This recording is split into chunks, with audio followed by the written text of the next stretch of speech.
নাটোরে প্রহরীকে খুঁটির সঙ্গে বেঁধে রেখে ৩টি ট্রান্সফরমার চুরি।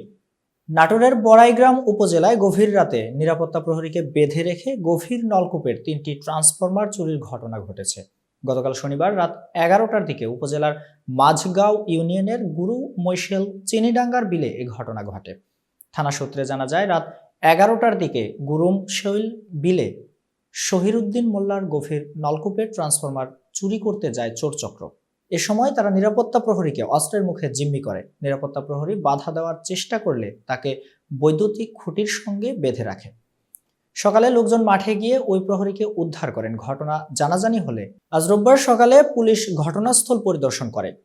শহীরুদ্দিনের ছেলে মোহাম্মদ ম্যানম বলেন, এর আগে এই বিল থেকে 7টি সহ উপজেলায় 28টি শ্যালো মেশিন চুরির ঘটনা ঘটেছে।